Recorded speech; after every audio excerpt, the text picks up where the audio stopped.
기성세대가 되고 나면 대부분의 사람들이 공통적으로 후회하는 후회거리가 하나 있습니다. 그것은 다름 아닌 내가 좀 더 젊었을 때, 어렸을 때 공부를 좀 더 할 걸, 아니면 좀 더 열심히 성실하게 좀 살 걸, 그런 후회들을 대부분 다 합니다. 그래서 일반적으로 모든 부모들은 자기의 자녀들에게 더 많은 교육의 기회가 주어지기를,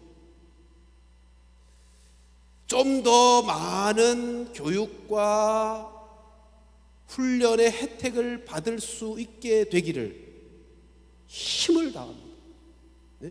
내가 후회한 그 후회가 대물림 되지 않게 하기 위해서 내가 공부한 것보다 내 자녀들은 더 많은 공부할 기회를 얻게 되기를 원하고, 더 많은 여러 가지 경험들을 하게 되기를 원해서 애를 써요. 그걸 교육열이라 그렇게 말하죠. 이 땅에 우리나라의 부모님들의 교육열은 아주 대단하죠. 세계에서 최고입니다. 우리나라 부모들은 경제 사정이 안 돼서 그렇지, 학군 좋은 데라면, 사정만 된다면 어디든지 이사 갑니다. 그뿐입니까? 이민도 가잖아요. 자녀들의 미래를 좀 더 보장받게 하겠다고 생각이 되면 이 땅에 기러기 아빠들도 많아요. 엄마는 아이 데리고 와서 교육받게 하고, 혼자 아빠는 돈만 이 땅에서 벌면서 교육비를 대고. 여러분, 사실 우리나라가 오늘날처럼 이렇게 잘 먹고 그래도 안정된 삶을 살 수 있게 된 것, 그 비결 중에 하나가 교육열, 우리 부모 세대의 뜨거운 교육열이라고 해도 과언이 아닐 것입니다. 그렇잖아요. 주변에 열강들이 있고요, 이 땅에 부존 자원이 없어요. 거기다가 6.25 사변으로 온 나라가 다 초토화되었었어요. 거기다가 남북이 대치하면서 국방비로 얼마나 사람과 물질, 재정이 얼마나 많이 투입되는데, 그럼에도 불구하고 전후 50년이 지나면서 세계에서 경제적으로 안정되고 우뚝 선 나라가 될 수 있었던 비결은 틀림없이 이 땅의 부모 세대, 우리의 부모 세대가 이룬 뜨거운 교육열의 결과임이 분명합니다. 소도 팔고요, 논과 밭도 팔고요, 해외에 나가서 노동력도 팔고요, 월남에 가서 피도 팔고요, 건강을 해치면서까지라도 어떻게든 좀 더 돈을 벌어서 우리의 자녀들이 좀 더 많은 교육적 혜택을 받게 하려고 애써왔던 우리의 부모님들 때문에, 부모 세대의 우리의 어른들 때문에 이 나라, 이 민족이 이렇게 살고 있는 거예요. 그런데 우리는 그리스도인으로서, 하나님의 자녀로서 이와 같은 우리의 현실을 보면서 두 가지 고민을 해야 할 것입니다. 하나는 우리가 우리의 자녀를 위해서 학교 교육, 학원 교육, 세상에서 지식이 뛰어난 스펙이 좋은 그런 자녀를 만들기 위해서 노력하는 것만큼 내 자녀들이 영적인 아이로 자라가는 데 있어서 애를 쓰고 있는가, 관심을 갖고 있는가 하는 고민입니다.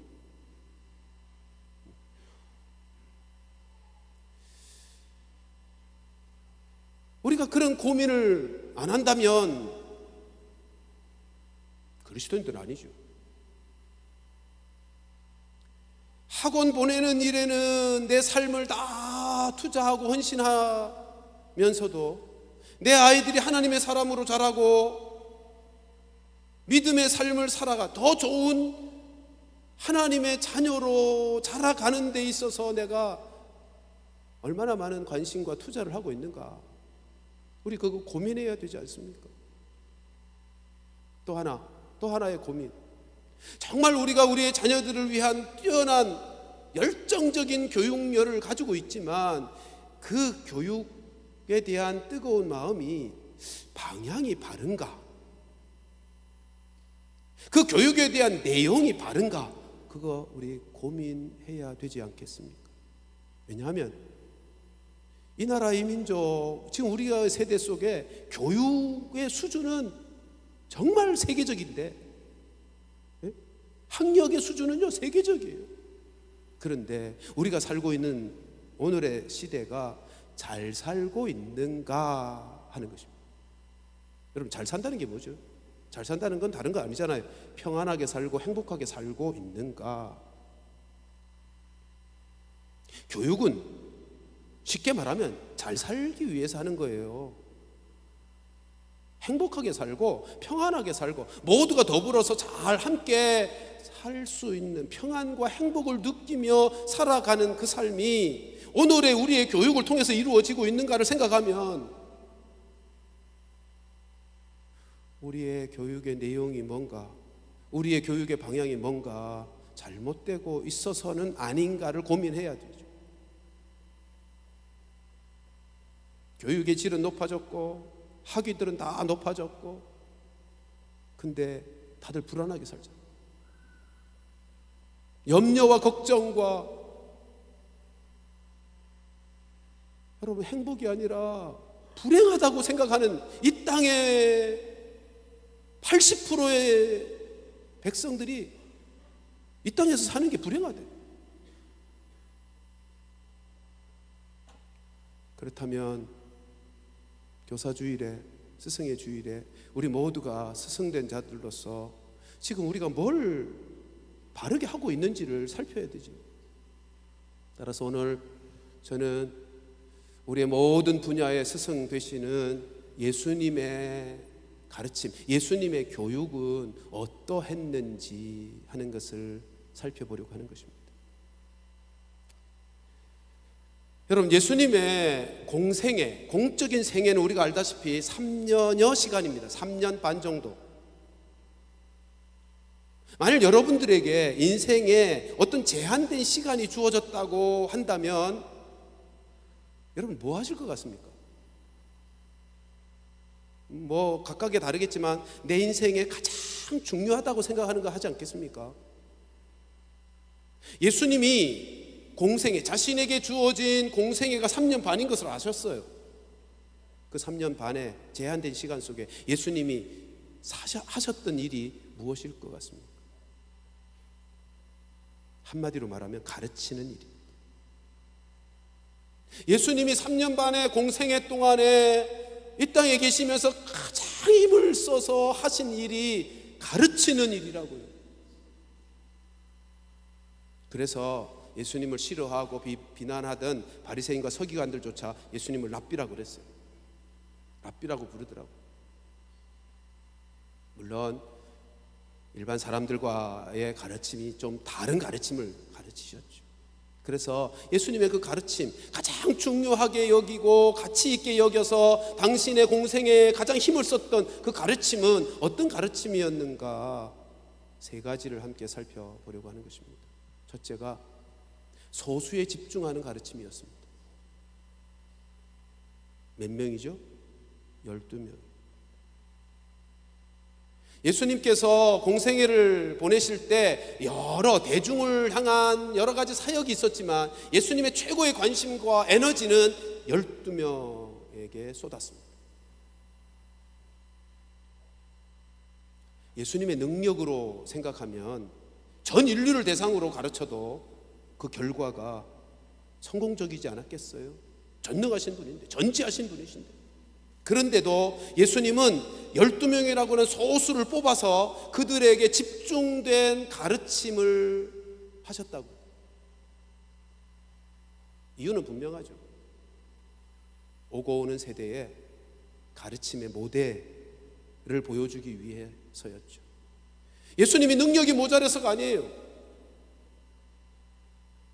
그런데 실제로 서구에 있는 교육학자들이 어떻게 하면 교육의 효율성을 높일까를 연구하다가 예수님이 우리의 모든 삶의 모델이시니 예수님은 어떻게 하셨을까를 확인하면서 소수에 집중하는 것이 교육의 가장 효율성이 높구나, 예수님에게서 배웠어요. 그래서 오늘날의 교육계에서는요, 이 소그룹으로 말미암는 교육의 효과의 탁월성을 다 알고 있어요. 소그룹의 다이나믹을 모든 교육계는 이미 상식으로 알고 있다고. 특별히 죄수들을 가둔 감옥에서 죄수들을 교화시키는 교육에 있어서 탁월한 결과를 얻었어요. 소그룹으로. 그러니까 무슨 말이죠? 인격과 삶을 변화시키는 데 있어서는 대그룹으로는 안 된다. 소그룹에 집중할 때 되어지는 역사라고 하는 거죠.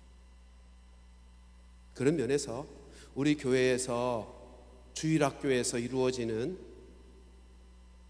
분반 공부, 또 우리 교회 장년부가 이루고 있는 순모임이라고 하는 이 소그룹들은 성경적인 모임이고 성경적인 방식이고 가장 탁월한 과학적인 방식이라 말할 수 있는 거예요.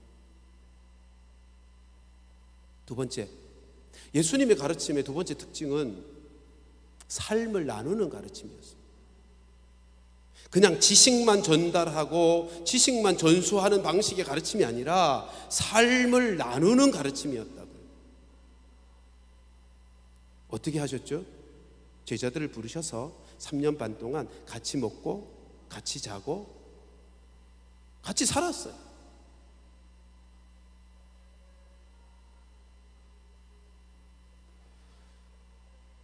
여러분, 같이 식사를 같이 하고 잠을 잤다는 말은 이 예수님의 가르침의 삶을 나누는 가르침의 원리를 두 가지로 정리하면 이거예요.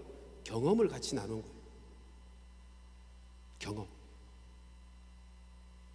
그럼 삶을 나누었다는 거 이런 거잖아요. 화장실 같이 썼다는 거예요. 밥 짓는 거, 밥 준비하고 시장 같이 보고 밥 같이 하고 당번 돌아가면서 하고 청소도 같이 하고 삶을 같이 경험하면서 가르침을 받았다는 거예요. 그러니까 지식만 전달하고 지식만 공유하는 것으로 끝난 게 아니고 우리 다 같이 숙식을 하다 보면 경험하는 거잖아요. 야, 청소는 왜 그렇게 해? 너 그렇게 세면장 그렇게 사용하는 거 아니야?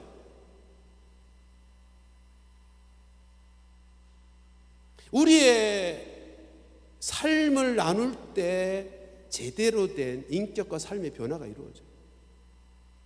그러니까 삶을 나누었다는 것의 첫 번째는 경험을 같이 했다는 것이고, 다른 말로 훈련의 가르침이었다는 것이고, 또 하나는 큰 일만이 아니라 작은 사소한 것까지도 가르침이 이루어졌다는 거죠. 예수님이 제자들을 불러 모아놓고 어떤 행사만, 어떤 사람들에게 보일 사역만 함께 한 게 아니에요. 조금 전에 생각한 것처럼 화장실 청소는 누가 할 것이며 시장은 누가 볼 것이며 그런 거 다 같이 한 거예요. 지금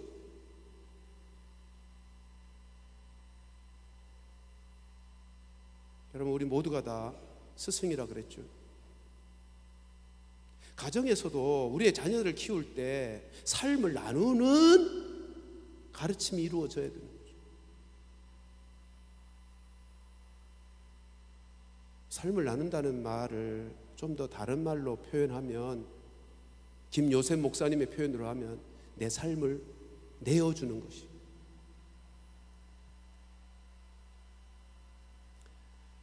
여러분, 삶을 나누다 보면 예수님은 죄가 없으신 분이니까 그렇지만 우리들은 다 연약하여 우리도 실수하잖아요. 부모들, 선생도 다 실수하잖아요. 삶을 제대로 나누려면 어떻게 해야 되죠? 내가 잘못했으면 미안하다고 하는 거예요. 고마운 일을 만났으면 감사하다고 하는 거예요. 그런 삶의 경험들이 인격과 삶을 세워가고 변화시켜간다. 우리 한국의 대부분의 저희 세대까지만 해도 유교적인 영향이 많아서 부모가 자식에게 미안하다는 말 참 하기 어렵죠. 그러나 삶을 제대로 나누려면, 삶을 제대로 나누면서 예수님이 가르치셨던 그 삶의 결과들을 우리도 경험하고 싶으면 내 삶을 자식들에게 내어 놓아요.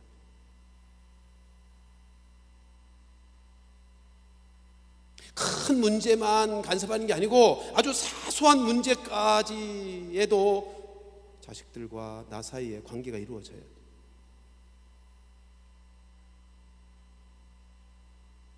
교회 안에서도 마찬가지예요. 목사와 장로가 교회의 가장 큰 스승이라고 할 수 있죠.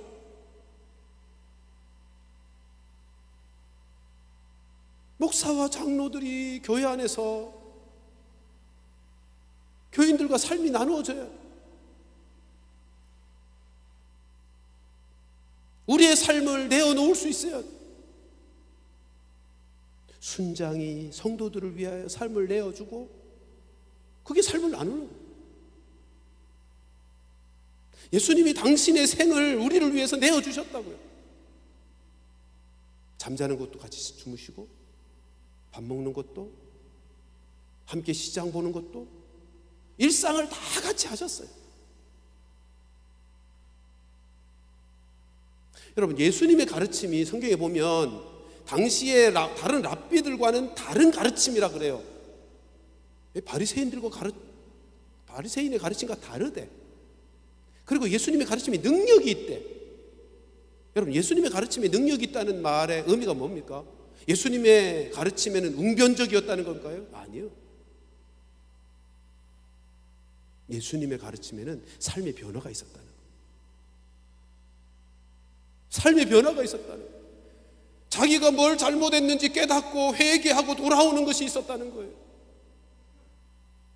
그러니까 교회에서 순모임 할 때 우리가 그렇게 하자는 거잖아요. 말씀을 펼쳐놓고, 주일학교도 마찬가지, 분반 공부할 때도 마찬가지지만 순모임에서도 말씀을 펼쳐놓고 오늘의 이 말씀은 어떤 내용이야를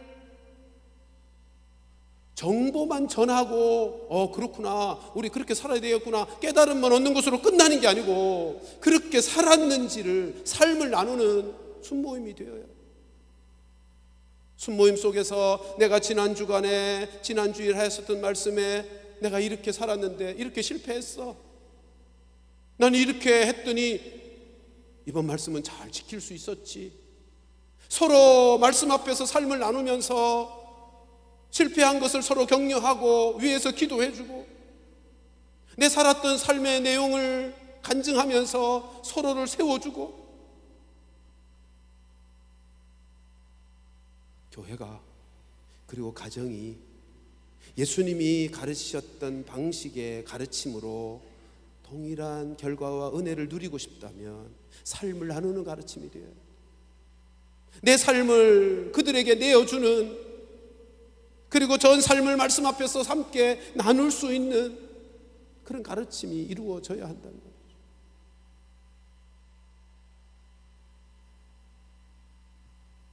여러분, 바리새인의 가르침은 특징이 뭐였죠?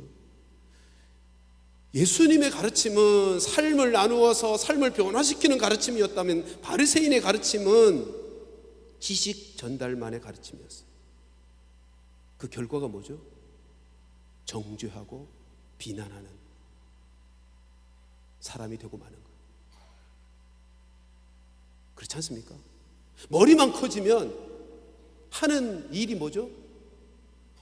남들 비난하고 비판하는 일밖에 안 하는 거예요.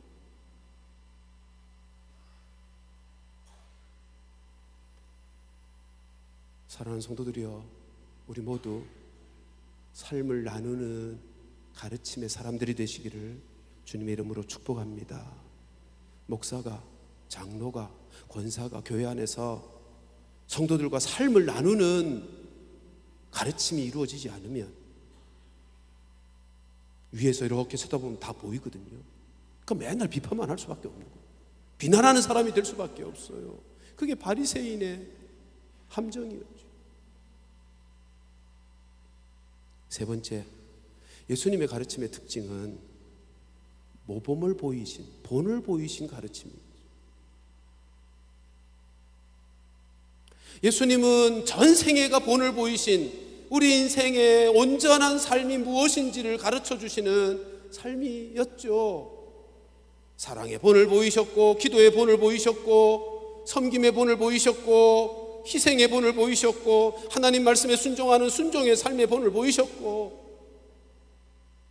여러분, 예수님의 가르침, 하나님의 가르침의 최고의 가르침이 뭐죠? 사랑이요. 그죠? 그래서 예수님께서 내가 새 계명을 준다, 또 너희에게 최고의 계명은 이것이다라고 말씀하셨던 마태복음 22장 37절로 40절 말씀을 같이 한번 보실까요? 우리도 이미 잘 알지만 마음에 담아 두며 보십시다. 같이 읽습니다. 시작.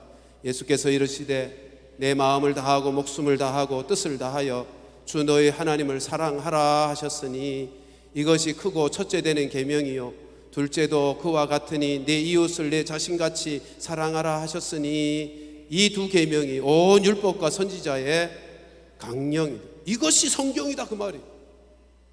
예수님께서 하나님 사랑하라고 말씀하시고 이웃 사랑하라고 말씀하셨기에 그가 본을 보이시며 하나님 사랑하기 때문에 십자가를 지신 거예요.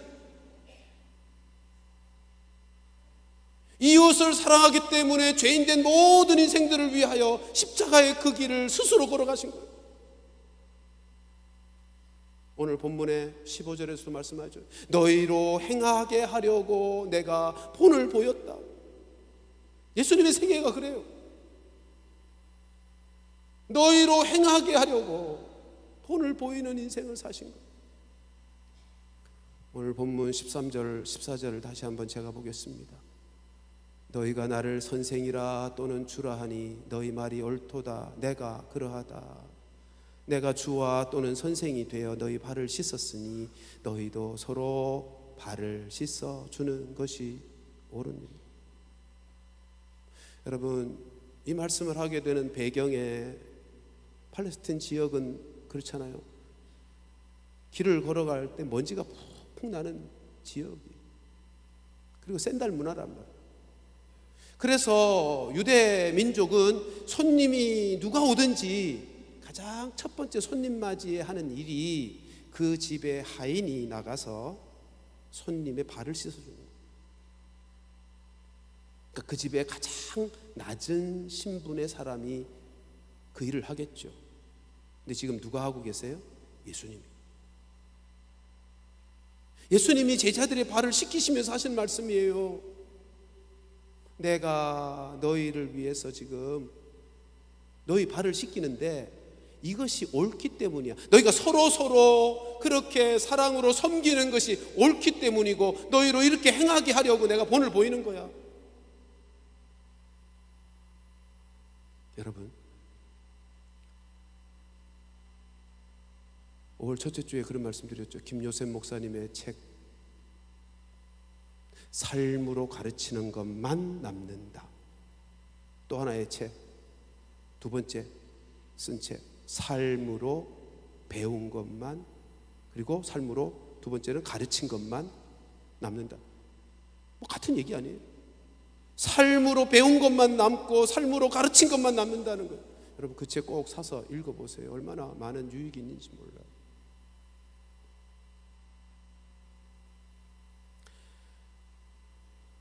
가르치는 사람들이 다 똑같지만 영적인 가르침을 할 부모들, 교회 안의 영적 리더들 모두에게 이 말씀은 너무너무 중요한 거죠. 본을 보이지 않으면서 가르치는 것은 헛된 가르침이 되고 말 거예요. 그렇잖아요. 내가 가르치면서 내가 그렇게 살지는 않으면서 가르치면 가르침 받는 사람이 그렇게 살겠어요? 그건 헛된 짓을 하고 있는 거예요. 근데 그거보다 더 심각한 것은 가르치는 자가, 특별히 하나님의 말씀을 영적인 가르침을 해야 돼. 영적 리더들이 그렇게 살지 않으면서 가르치는 일은 무서운 죄예요.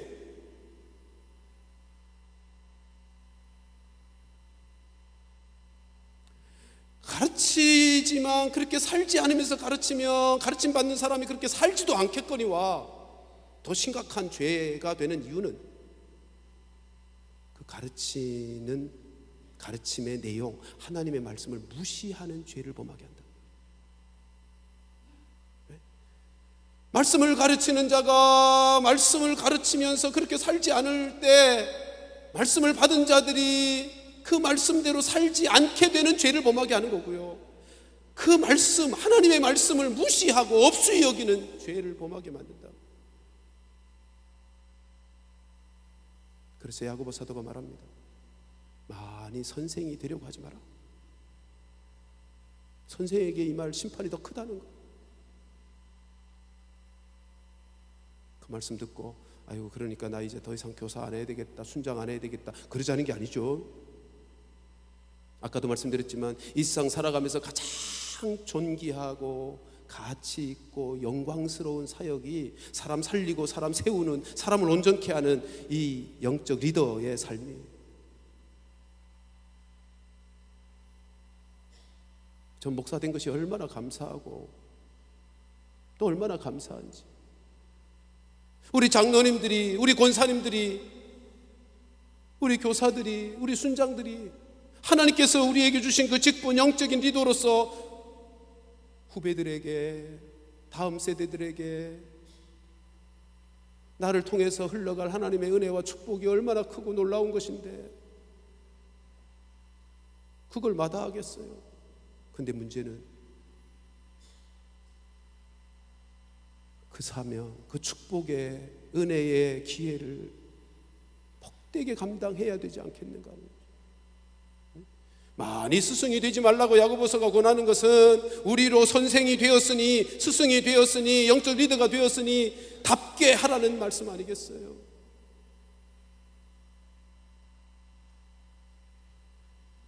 사랑하는 성도들이여, 부모로서의 영적인 리더고, 직분자로서의 영적인 리더고, 선배로서의 영적인 리더인 모든 성도들이여, 우리 모두 본을 보이며 가르치는, 우리가 온전하지 않아서 우리도 실수하죠. 우리도 넘어질 때 있어요. 그러면 몸부림치는 모습이라도 보여주어야죠.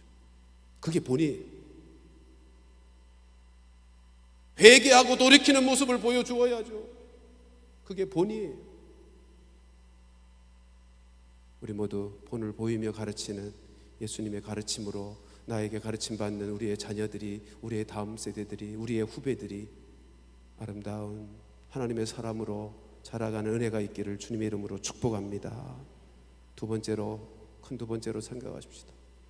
이제까지는 교사에 대한 말씀을 드렸다면, 스승에 대한 말씀을 드렸다면, 큰 두 번째는 가르침을 받는 자에게는 성경이 뭐라고 말씀하시는지를 보십시다. 신약 성경에 세 군데 말씀이 나옵니다. 세 군데 말씀을 다 함께 확인하고 말씀을 살피십시다. 히브리서 13장 7절 같이 읽습니다. 시작.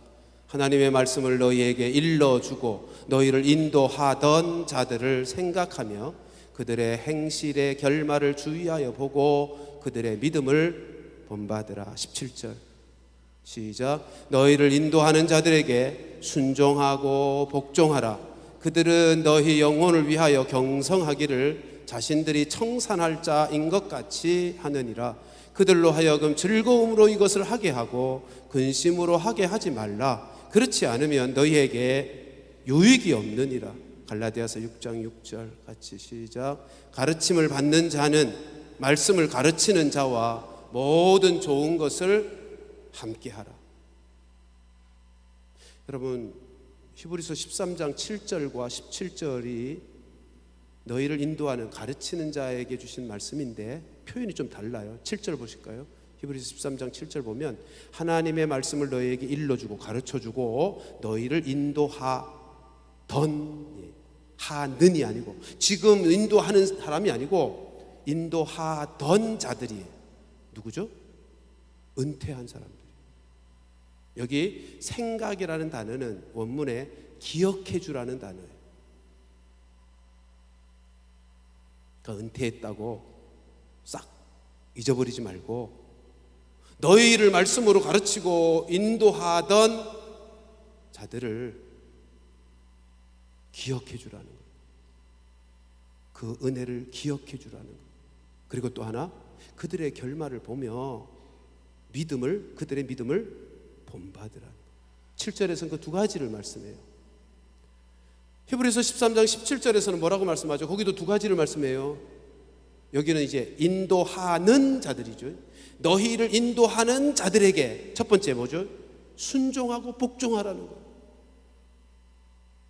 그리고 두 번째로는 즐겁게 그 일을 하게 하라는 거예요.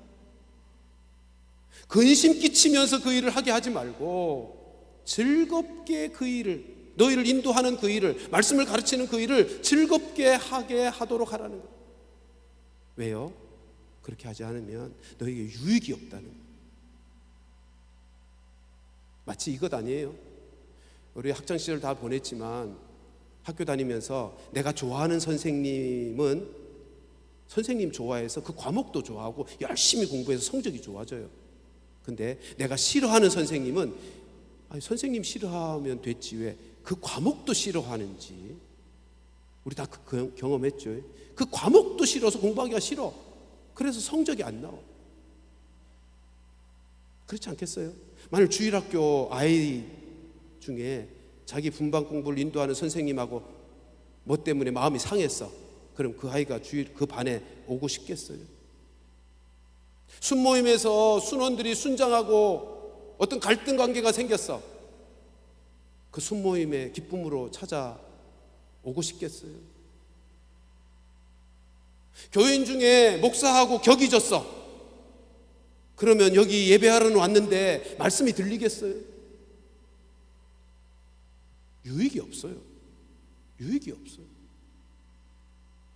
그러니까 말씀 듣는 자, 인도를 받는 자, 영적인 돌봄을 받는 자는 말씀을 가르치고 인도하는 영적 리더들에게 순종하라는 거예요. 그 태도와 자세가 너무너무 중요한 거예요. 그래야 유익이 있어요. 그래야 우리의 영적인 삶에 유익이 있다고. 가르치는 자와 가르침을 받는 자의 관계는 너무너무 중요해요. 깊은 관련이 있어요. 내 영적인 삶의 상태에. 가르치는 자에 대하여 사랑하고 존경하고 순종할 자세를 갖추고 좋은 것 함께 나눌 수 있고 그래야 우리의 삶에 유익이 있어요. 하나님의 은혜와 축복이 막히지 않고 흘러온다고요. 자식이 부모님 싫어해 보세요. 미워해 보세요. 부모로부터 오는 은혜가 자식에게 흘러가지 않아요. 학생이 그 선생 미워하면 그 선생으로부터 오는 은혜가 그에게 흘러가지 않는다고요.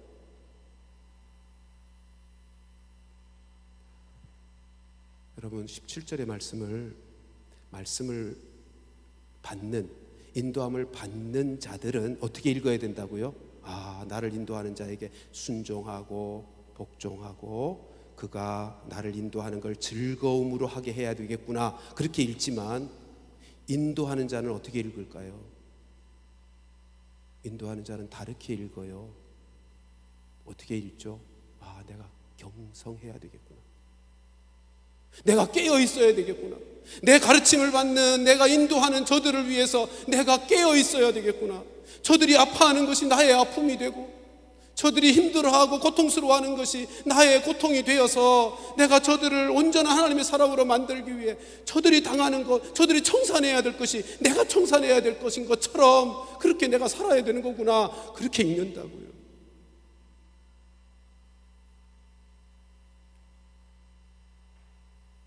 우리 부모들이 그렇게 읽어야 되고, 우리 장로님들이 그렇게 읽어야 되고, 순장들이 그렇게 읽어야 되고, 목사가 그렇게 읽어야 되는 거예요.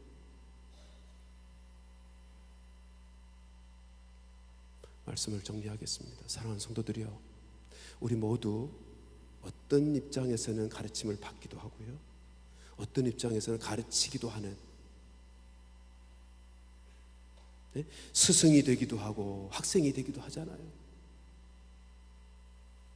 우리 교회가 하나님의 말씀이 가르쳐주는 대로, 주님이 본을 보여주시는 대로 그런 가르침이 온전히 이루어질 뿐만 아니라 가르치는 자에 대한 바른 자세와 태도, 삶을 통해서 우리 모두가 하나님 앞에서 온전한 교육이 이루어지고 하나님의 사람으로 온전히 세워지는 그런 축복이 주일학교에서도, 순모임에서도, 교회적으로도 다 함께, 가정적으로도 이루어지는 복이 있게 되기를 주님의 이름으로 축원합니다.